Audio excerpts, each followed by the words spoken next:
Bonjour et bienvenue. Aujourd'hui, on part explorer un monde fascinant, celui des vins pétillants. Ah oui, un sujet plein de bulles et de découvertes. Exactement. On va se concentrer sur trois stars, on peut dire, le Prosecco italien, le Cava espagnol et, bien sûr, le champagne français. Mhm. L'idée, c'est de regarder d'un peu plus près ce qui les distingue vraiment, au-delà de l'image festive. Tout à fait. Parce que ce ne sont pas juste des boissons à bulles interchangeables, hein, loin de là. Chaque vin incarne vraiment une tradition, un terroir spécifique, une culture et surtout une méthode de production. C'est vraiment ça la clé. Parfait. Alors, commençons ce petit tour d'horizon en Italie, avec le Prosecco. Allons-y.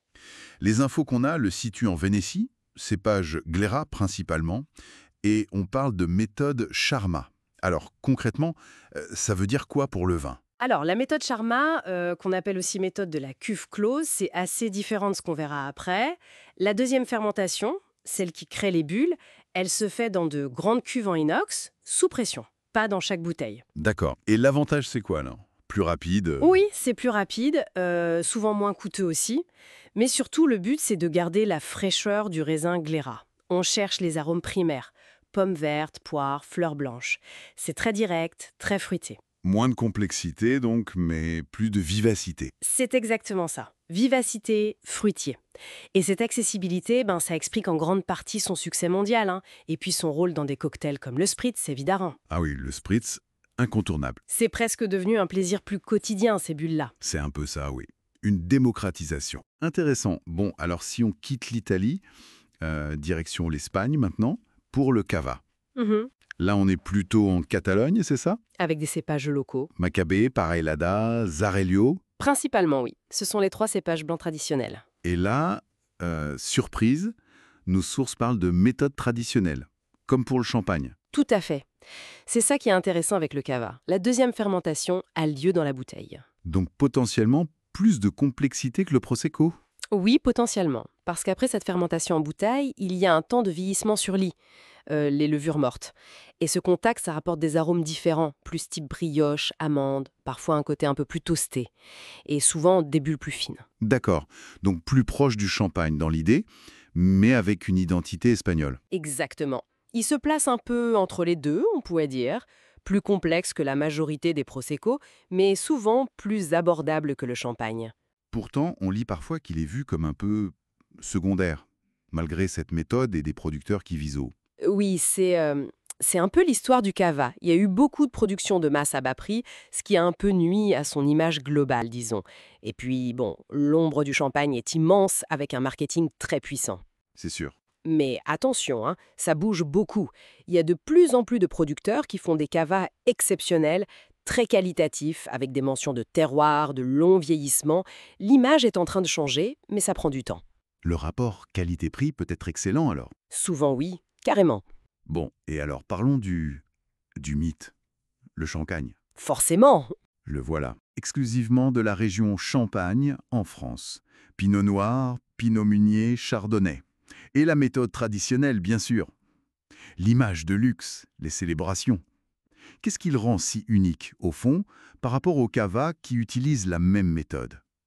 Alors, il y a plusieurs choses qui se combinent. D'abord, le terroir. C'est cliché de le dire, mais la crache champenoise, ça joue vraiment un rôle dans la finesse, la minéralité. D'accord, le fameux sol. Ensuite, les règles de l'appellation sont extrêmement strictes. Tout est contrôlé. Et puis, il y a l'art de l'assemblage. C'est-à-dire, Mélanger différents vins de base, issus de différents cépages, de différentes parcelles, parfois de différentes années pour les bruts sans années, c'est un savoir-faire énorme pour obtenir un style maison constant et complexe. et l'image, bien sûr. Et l'image, oui, des siècles de construction d'une réputation de luxe, de célébration. C'est devenu un symbole mondial, bien au-delà du vin lui-même. Donc si je résume un peu, Prosecco, fraîcheur, le fruit, méthode Charmat, très accessible. C'est ça.